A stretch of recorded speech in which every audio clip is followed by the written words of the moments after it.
Avui em toca parlar sobre l'os, evidentment. Com sempre que vinc a aquestes jornades parlo sobre l'os bru a Catalunya. Com ja sabeu, aquest és un projecte de reintroducció o de reforçament d'una població pirinenca d'ossos que va començar l'any 96 i ja portem més de 25 anys en aquest projecte i en principi és un projecte que biològicament i ecològicament és un projecte exitós, en el sentit de que quan van començar l'any 96 hi havia 2, 3 o 4 ossos autòctons que estaven al Pirineu Occidental i en canvi al Pirineu Central no hi havia cap os. Per tant, actualment les dades de l'any passat, les dades d'enguany no poden ser perquè encara no estan analitzades, però l'any passat van detectar 64 ossos diferents, o sigui que hem passat de tenir 2-3 ossos a tenir més de 60 ossos al Pirineu i a més va ser un any de rècord de reproduccions perquè van haver 9 reproduccions que van donar 16 cadells nous d'ossos de l'any passat. Enguany sembla ser que tindrem les mateixes dades que l'any passat perquè, per exemple, aquí al Pallars ja tenim detectades 3 o 4 famílies reproductores que han tingut cadells. Per tant, si això ho comptem més les de la Vall d'Aran, més les que puguin haver a França, segurament també estem a prop de les 10 camades d'entrades reproductores com l'any passat. O sigui que crec que enguany passarem a millor dels 70 ossos identificats. La identificació dels ossos es fa a través de 2 tècniques. Les tècniques genètiques, o sigui, nosaltres el que fem, us volia ensenyar la trampa que tenim aquí, que és una trampa és una trampa de pèls i també hi ha una trampa fotogràfica. Aquests dos mètodes ens serveixen per fer la identificació dels ossos. Nosaltres els posem una espècie de filferro a un arbre, posem un atraient, que podria ser trementina o una cosa que es diu essència de faig, i això l'oloren molt bé els ossos i van a rascar-se en aquests arbres.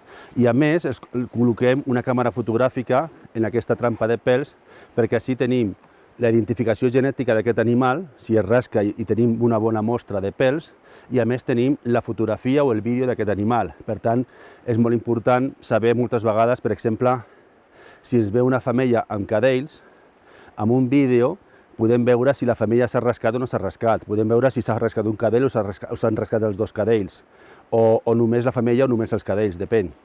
Tot això ens serveix després per l'hora d'agafar les mostres. Per exemple, si agafem mostres de baix, sempre posem 3 filferros, a dalt, al mig i a baix. Si es rasquen a baix els cadells petits, no es poden rascar, bueno, sí, a vegades es pugen i es rasquen també a dalt. Però a través dels vídeos, de les fotografies, nosaltres podem saber més o menys la mostra de pèls de quin animal és d'aquesta família. Si passa un os sol, sabem que és d'aquest os, però moltes vegades un dia passa un os, el dia següent passa un altre os, l'altre dia passa un altre os, i per tant tenim allí una sèrie de pèls que són de diversos ossos. Normalment aquestes mostres ens surten que són trialèliques i per tant no podem saber l'os que és i no serveixen. Bé, fins fa poc nosaltres el que fèiem era teníem aquestes càmeres, aquestes trampes col·locades per tota la zona on hi ha ossos, però des de l'any passat hem canviat una mica el sistema de seguiment. Hem dit, escolta, tenim una zona de distribució de l'os bru que va des de la frontera amb França, bueno, més enllà de la frontera, però a Catalunya, des de la frontera fins a una zona determinada del Pirineu. Quan s'acaba el Pirineu, comença el Prepirineu, podríem dir que és una zona de distribució de l'os bru. En aquesta zona el que hem fet és dividir-la, tant a Catalunya com a la Vall d'Aran. Hem dividit la zona en quadrícules 8x8 quilòmetres. I dintre d'aquestes quadrícules han dividides en 4x4. I hem dit, en aquestes quadrícules 8x8 o 4x4, depenent on estiguin situades, col·locarem només una trampa de pèls amb una trampa fotogràfica. De forma que tenim repartides de forma uniforme, o sigui, l'esforç que fem de detectar els ossos és més o menys uniforme al llarg de tot el territori, principalment en el territori on hi ha més quantitat d'ossos. Després, en les zones més de dispersió, que hi ha més quantitat d'ossos, el que fem és tenir menys trampes de fotogràfiques i més trampes de pèls, perquè detectem els possibles animals que puguin dispersar-se cap al sud o cap a altres zones. I a partir d'aquestes dades, el que fem és tenim un mapa determinat, que és un mapa important perquè agafem les dades dels últims 3 anys i amb aquest mapa de distribució de l'os bru on tenim zones de presència permanent de l'ós bru, zones de presència esporàdica, no, zones de presència regular de l'ós i zones de presència esporàdica de l'ós bru. O sigui, podem zonificar la presència de l'ós bru al Pirineu. I això ens serveix molt perquè després fem el programa de prevenció de danys. Doncs, allà on tenim els ossos ben concentrats, o zones de presència abundant, zones de presència permanent de l'ós bru, és on apliquem tot el sistema integral de protecció dels ramats, principalment de ramats d'ovelles i de cabres. Llavors, a l'hora d'analitzar les dades, el que fem és, en aquestes quadrícules de 8x8, si tenim una dada positiva d'ós bru, col·loquem el valor 1. En canvi, a la quadrícula on no tenim dades, col·loquem el valor 0. D'acord? Entonces, com que aquesta quadrícula està envoltada de 8 quadrícules més, si a les quadrícules del voltant també hi ha presència d'ossos, anem sumant. Podem sumar des de 1 fins a 9. O sigui, si una quadrícula té ossos i al voltant també hi ha ossos, el valor d'aquesta quadrícula 8x8 és de 9. De forma que tenim una numeració o una quantificació de la quantitat d'ossos o de la densitat, entre cometes, d'ossos que tenim a la zona. I a partir d'aquí fem un model de mapa de densitat relativa. No podem dir quants ossos tenim en aquesta zona, però sí podem dir aquí hi ha més ossos que en aquesta zona d'aquí. A partir d'aquí fem una espècie apliquem una tècnica que es diu, no sé com es diu en castellà ni en català, però en anglès es diu la tècnica del kriging, que ens converteix aquestes quadrícules 8x8 o 4x4, ens converteix en una superfície on ens indica la zona de presència permanent d'ós bru, la zona de presència intermèdia d'ós bru i la zona de presència esporàdica d'ós bru, que és el que he dit abans. I a partir d'aquí nosaltres podem fer aquesta zonificació a partir d'aquesta tècnica numèrica que és més científica que el que feien, per exemple, abans, que col·locaven les càmeres més d'una forma més estocàstica, més a l'atzar, i d'aquesta forma tenim tot el territori repartit d'una forma uniforme, totes les càmeres, etc. A partir d'aquí hem tingut molt bones dades, hem vist que la distribució va augmentant a poc, va augmentant per algunes zones determinades, per exemple, per el centre del Pallars va augmentant cap al sud, per la zona de l'Alta Ribagorça també va augmentant també cap al sud, i ja comencem a tenir algunes zones noves de presència permanent. Això, com us he dit abans, ens serveix per tenir tot el sistema de prevenció de danys, que és molt important perquè ja sabeu que és un projecte que té la seva problemàtica social a nivell amb els ramaders, amb els caçadors i en la població local del territori. Actualment, us he dit abans, tenim més de 60 ossos donant voltes per el Pirineu, per tot el Pirineu, des de la zona del Bearn fins a quasi més enllà d'Andorra, hi ha ossos. Hem tingut la màxima quantitat de reproducció l'any passat i suposem que enguany també tindrem una cosa molt semblant, o més, o ens quedarem molt semblant. I després la repartició de l'os al voltant de tot el Pirineu estimem que serà entre 8.000 i 9.000 quilòmetres quadrats on hi ha ossos de forma permanent. Ja sabeu que hem tingut alguns ossos marcats durant 2 o 3 anys, el famós Gollat, després també hem tingut el Catxú, o les femelles que van alliberar els francesos l'any 2018 al Bearn. Actualment no hi ha ossos marcats, o sigui, no tenim seguiment dels ossos, per tant, volem fer un projecte de poder capturar ossos per poder marcar-los, especialment ossos que siguin problemàtics o ossos que s'hagin quedat orfes o ferits, aprofitar aquesta avinentesa per poder marcar-los i això és una mica el que volem fer en el futur.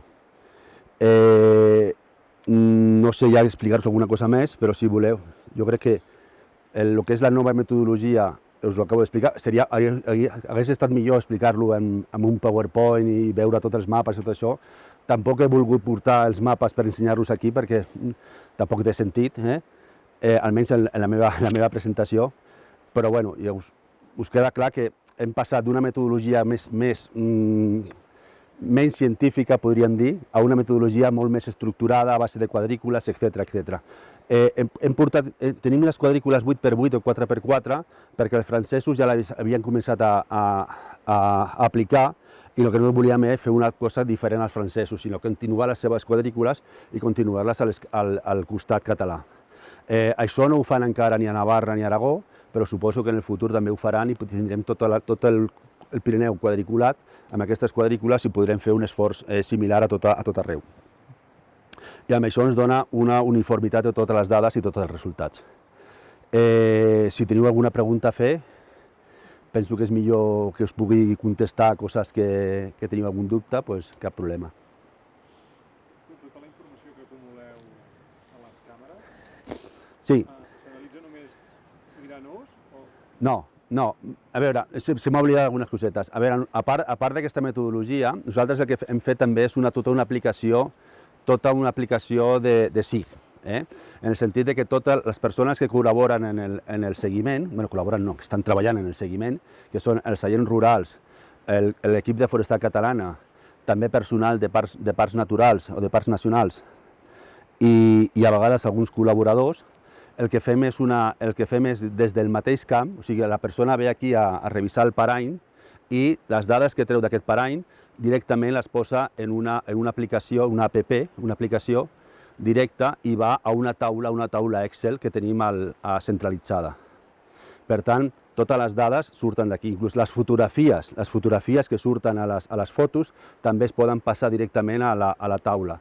Llavors tenim una taula en la que es va omplint a poc, en les dades que s'agafen des del camp i se'n va omplint també totes les fotografies que n'hi ha. Després tenim una persona contractada, una tècnica SIG, que és el que fa és revisar totes les dades que van apareixent, problemàtiques que n'hi ha, per exemple, aquesta trampa que ja està aquí, en principi hauria d'estar aquí, però no està, potser és que l'UTM està equivocada, o sigui, jo hauria de parlar amb aquesta tècnica per dir, escolta, aquesta càmera no està ben col·locada, l'UTM la col·loquem bé, perfectament.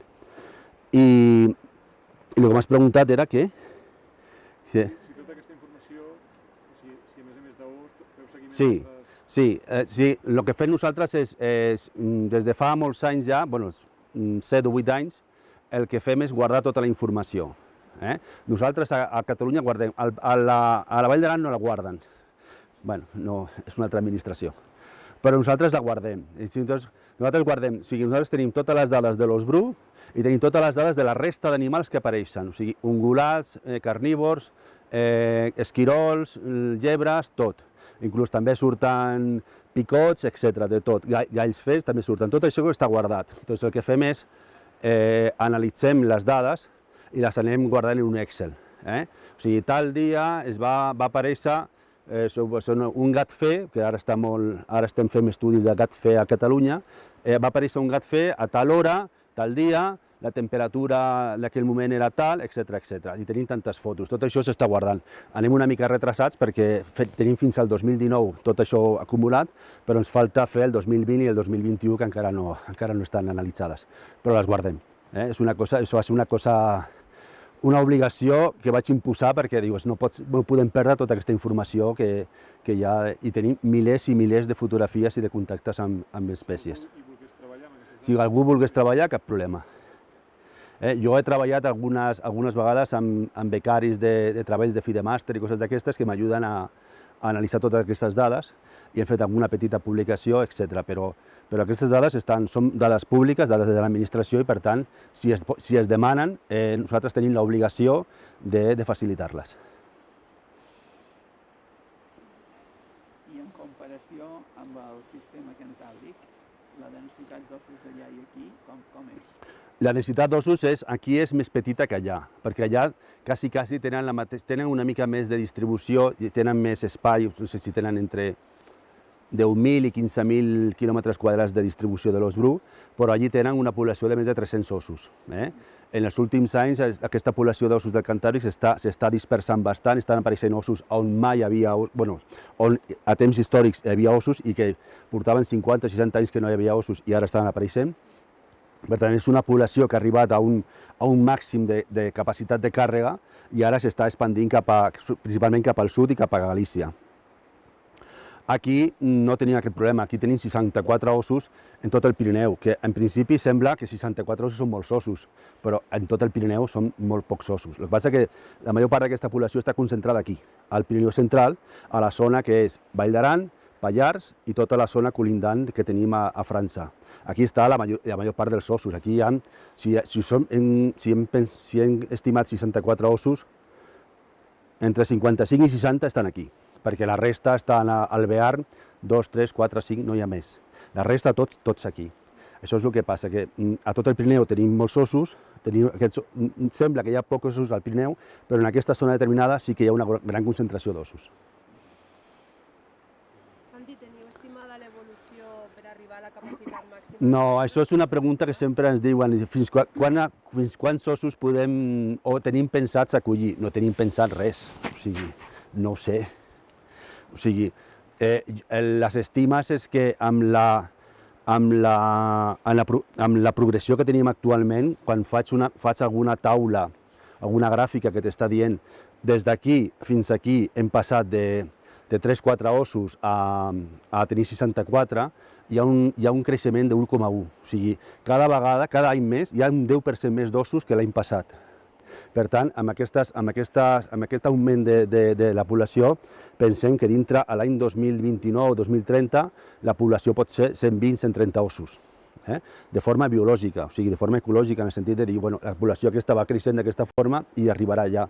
Però aquesta quantitat d'ossos, evidentment, la capacitat de càrrega del medi no té cap problema. Té la capacitat de càrrega del medi social, té la capacitat per aguantar aquesta quantitat d'ossos?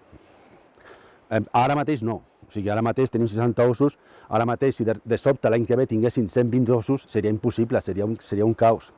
Però bueno, és una cosa que va augmentant a poc.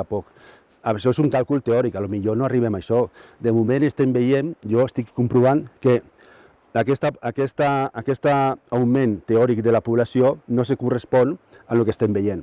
O sigui, a mi fa 3 o 4 anys m'estaven dient, els càlculs m'estaven dient que enguany tindria, o que l'any passat tindríem 70 i pico, 80 ossos i tenim 64. O sigui, que anem una mica sempre per sota del que els càlculs teòrics ens estan dient. Quina àrea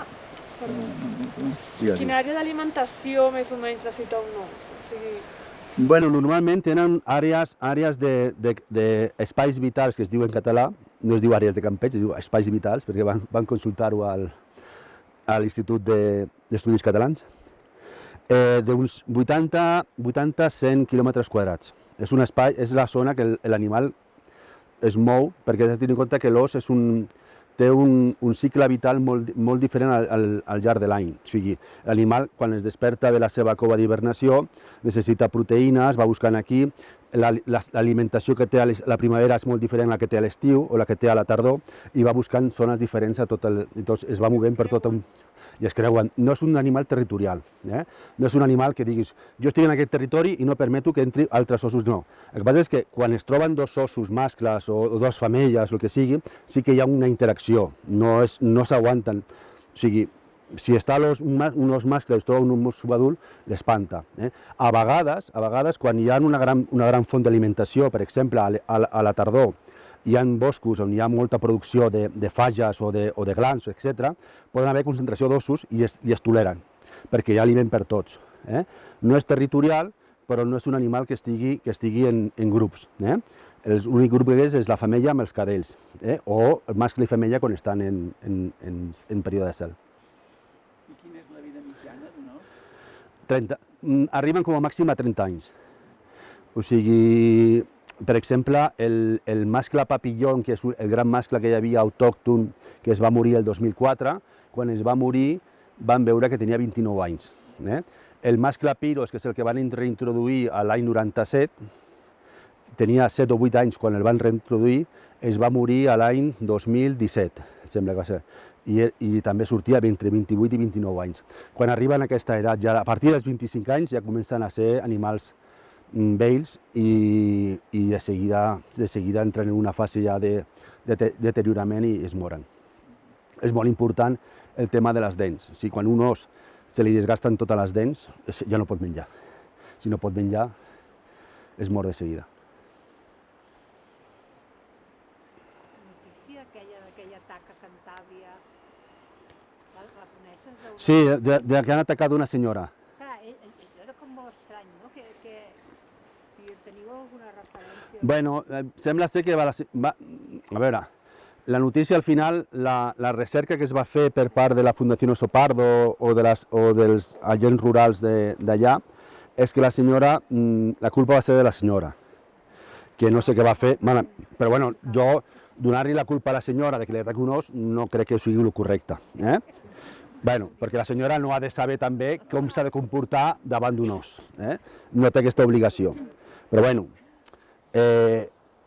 són coses que passen i intentem que passi el mínim possible. Perquè va passar entre mare... Sí, diuen que va passar per allà, se va trobar, és una senyora típica que surten a caminar diverses senyores, ella es va avançar a les altres i va quedar-se entremig de la femella i el cadell petit i li sembla que li va atacar, li va fer algun cop, el que sigui, i ja està. Però bueno, jo me'n recordo aquí, l'any 2008, va haver també un atac a la Vall d'Aran d'un caçador. En aquest cas, evidentment, la culpa també era del caçador, perquè el caçador va veure l'ossa que venia i en comptes d'espantar-la quan estava a 50 metres, o disparar un tret a l'aire i se'n va, i ja està.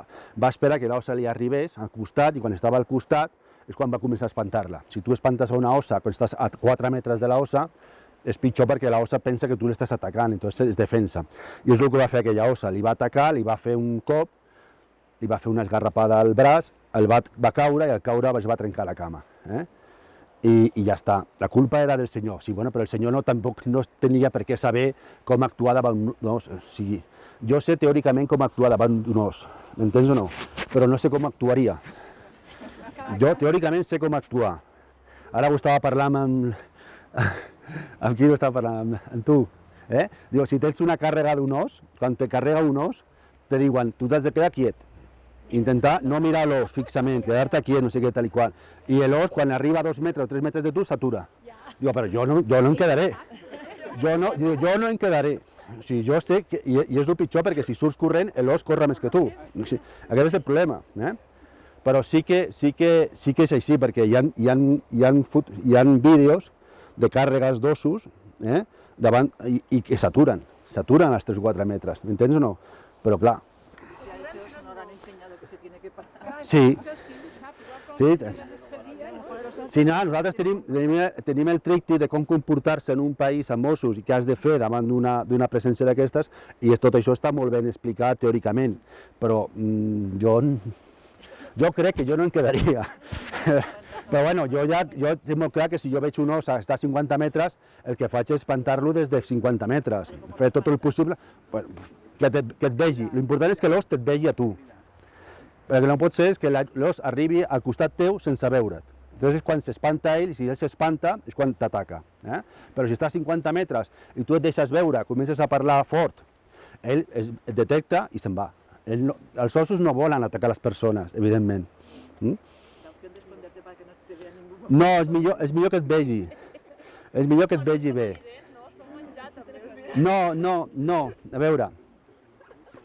a veure, jo els ossos que hi ha al Canadà, als Estats Units o els ossos de Sibèria, sí que les persones són dues coses, o podem ser una amenaça pels os o podem ser menjar per l'os. Entonces, sempre t'expliquen, hi ha un llibre que es diu Bear Attacks, o sigui, ataques d'oso, és un clàssic de llibres d'ossos, en el que t'està dient clarament, diu, si l'os creu que tu ets menjar, la teva forma de comportar-te ha de ser diferent que si ets un perill per l'os. Però clar, tu no ho saps, que si tu ets un menjar per ell o ets un perill per ell, no ho saps. Aquí a Europa, a l'Europa occidental, on hi ha aquestes poblacions petites d'ossos, nosaltres no som menjar per als ossos. Quan hi ha atacs d'aquests és perquè ens han cregut que som una amenaça per ells i ens han atacat en defensa. No som menjar, però sí que hi ha casos de gent atacada i menjada per ossos a Alaska, a Sibèria, a Kamchatka, a molts llocs. Però no són els mateixos ossos que aquí. Bueno, jo he estat a Svalbard, Sí, on hi ha ossos blancs, Els blancs, i si vas pel camp és obligatori portar fusell. sí. Però també te deixen clar que si mates un os, abans has d'haver demostrar que tu vas fer el possible per espantar-lo. Clar. És dir, que havies de portar petards i llums forts, perquè si el mates, si no pots demostrar-ho, tens un bon problema. Sí, no, clar. Que tu vagis per allà. Clar, tu no pots anar per allà, perquè en primer has d'anar amb uns guies, etc, tot això, sí. Home, jo me'n recordo d'un article que surt a les revistes d'ossos, a la International Bear Association, i va sortir la mort d'un investigador de Kamchatka. Kamchatka és aquella península que hi ha a l'extrem de Sibèria, que és un investigador que portava 30 anys investigant els ossos de Kamchatka, que són ossos molt grans, i va sortir un dia sol i va trobar-se amb unes petjades d'os d'un gran mascle i va donar voltes, va seguir aquest mascle durant quilòmetres. L'os es va adonar que hi havia algú que estava seguint, va fer una volta i el va enganxar per darrere i se'l va menjar. O sigui, va sortir la notícia de la mort d'aquest investigador, i és això, són ossos que ja tenen aquest instint de menjar persones. O sigui, bueno, són presa per ells. I a Alaska també passa el mateix. Bueno, jo no volia parlar d'això aquí, però... Però bé. Sí. Perdona una pregunta. A partir de les anàlisis genètiques, teniu ja la genealogia, el parentiu, ja... Sí, molt. Amb 64 ja heu pogut... Sí. Tenim, per exemple, actualment tenim més de 20 femelles reproductores que tenen capacitat de reproducció. Per això, si la meitat dels ossos es reprodueixen cada 2 anys. Si tot va bé, és cada 2 anys. Per tant, si l'any passat es van reproduir 9 femelles, és que perquè tenim la meitat de les femelles es van reproduir. Enguany tenim 22-23 femelles que també són reproductores, per tant estem esperant que hi hagi aquesta quantitat. És possible que algunes vegades alguna ventrada no la detectem, és possible. Nosaltres detectem 64 ossos mínim, perquè estan identificats, segurament hi ha més, però són identificats. I això tenim, clarament, nosaltres quan tenim la genètica, sabem que la femella que hem agafat, que hem vist una femella amb la fotografia i hem identificat aquesta femella, per exemple, una que es diu la boet. Aquests dos fills són aquests dos, mascle-femella, i són els fills de la boet. I a més sabem que el pare és tal animal. Tot això ho tenim identificat, sí. El que passa és que a vegades no tenim bastantes mostres genètiques per poder identificar algunes coses, però principalment el 80% dels animals estan identificats i sabem la genealogia dels animals. El problema, molt poca, perquè el problema que teníem és que hi havia el mascle Piros, que és el mascle que va monopolitzar la reproducció durant molts anys, és el que té fills, nets, besnets, tot el que hi ha darrere, que són... Per saber-ho, quants baixen del Piros genèticament? Pues el 80%. 80%, jo vaig calcular que entre el 50%, 50-60% dels cadells nascuts al Pirineu eren fills directes de Piros, però el 80% eren descendents de Piros, per mascle, per femelles, o sigui, hi ha molts pocs que diguis no tenen res a veure amb el Piros, hi ha molt pocs. El Piros era reintroduït, no era... Va ser reintroduït, sí. Bueno, és que tots són reintroduïts, o sigui, actualment només queda un animal que és mig pirinenc i mig eslovè, que és el canelito, que és important perquè la seva mare és la canele, que és autòctona, és l'última femella autòctona del Pirineu, que es va morir el 2004, i el seu pare és el Nere, que encara és viu, que és fill de la primera femella que van ficar a l'any 96. Però de casualitat, aquest animal no era fill de Piros. Per tant, el canelito no té res a veure amb el Piros. I a més, la meitat de la seva genètica és pirinenca. Però, per desgràcia, encara no s'ha reproduït. I ja té molts anys, perquè va néixer el 2004 i per tant ja té 15, 16 anys o 17 anys. Ja va tard.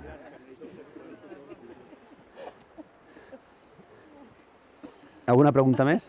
M'hauria agradat que haguéssiu vist això, però no els trobem. No els trobem. Per la foto que tenim i el punt és aquí mateix, però no el trobem. En aquestes quadrícules que ens has dit de Sí. 8x8, a cada quadrícula hi teniu una càmera. A cada quadrícula hi ha un punt en el que hi ha una trampa de pèls i una càmera. ¿Vale? El que passa és que algunes d'aquestes quadrícules estan dividides en 4x4 i tenim una càmera i una quadrícula a cada d'aquestes de 4x4. Inclús a vegades tenim, en algunes tenim la càmera típica, la trampa típica que fem els fils ferros en forma de creu, a dalt, al mig i a baix, i al costat o molt a prop tenim uns que es diuen corralitos, que és col·locar la mateixa càmera, una càmera, i fer una espècie de corral amb filferros. Per què? Perquè ens interessa moltes vegades, us ho he dit abans, que a vegades puja el petit, puja la mare i hi ha una barreja de pèls que no saben res.